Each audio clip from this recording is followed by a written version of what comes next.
আমাৰ মাজত বহুত মানুহ আছে যিবোৰ পেট বা ওজন কমাটো বিচাৰে, কিন্তু তেওঁলোকে ডায়েটিং বা ৰাতিপুৱা দৌৰিবলৈ হেলা লাগে। ৰাতিপুৱা বেলেগ বস্তু খাইতো বহুতে ভাল লাগে, কিন্তু ওটছ বা তেনেকুৱা বস্তু খাব মনে নাযায়। তো আজি আমি আলোচনা কৰিম বন্ধৰ দিনত কেনেকৈ পেট বা ওজন কমাব পাৰি, কাৰণ বন্ধ নাথাকিলেতো সকলোৱে ব্যস্ততাৰ মাজতে দিনবোৰ যায়। তো হেল্ল' বন্ধুসকল, মোৰ নাম উদ্ধৱ দাস আৰু আপোনালোকে চাই আছে ফিটনেছ সলিউশ্যন।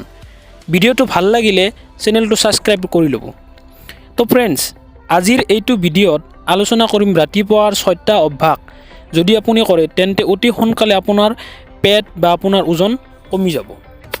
ৰাতিপুৱা এই 6টা অভ্যাস আপোনাক ভাল ৰুটিনত আপোনাৰ প্ৰডাক্টিভিটি বঢ়াব, শৰীৰ ভাল কৰিব, আপোনাৰ ইমিউনিটি বঢ়াব, যাৰ বাবে আপুনি অসুখ কম হ'ব, আপোনাৰ কনচেনট্ৰেশ্যন লেভেল বঢ়াব, যাৰ বাবে আপোনাৰ গোটেই দিনটোৰ পাৰফৰ্মেঞ্চ লেভেল বাঢ়িব।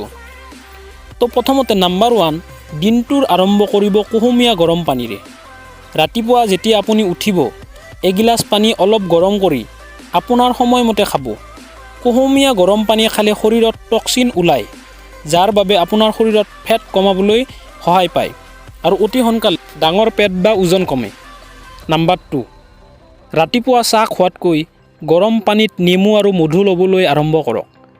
কাৰণ চাহ খালে একোৱে লাভ নহয়, কিন্তু নেমু পানী ৰাতিপুৱা খালে আপোনাৰ শৰীৰত ডিটক্স কৰাত সহায় কৰে। নেমু পানী আপোনাৰ শৰীৰত চৰ্বি জমা হ'বলৈ নিদিয়ে, যাৰ বাবে আপোনাৰ ওজন কম হয়। ইয়াক সদায় ল'লে আপোনাৰ ডাইজেষ্টিভ বা হজম শক্তিও ভাল হয়। ইয়াৰ পিছত আহিল নাম্বাৰ 3, ৰাতিপুৱা সূৰ্যৰ পোহৰ আমাৰ শৰীৰৰ বাবে বহুত উপকাৰী।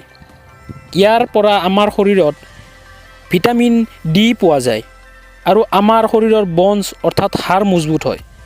যদি আপুনি প্ৰতিদিন 30 মিনিট কৰিও ৰ'দত থাকে ৰাতিপুৱা, তেন্তে আপোনাৰ মেটাবলিজম ভাল হয়।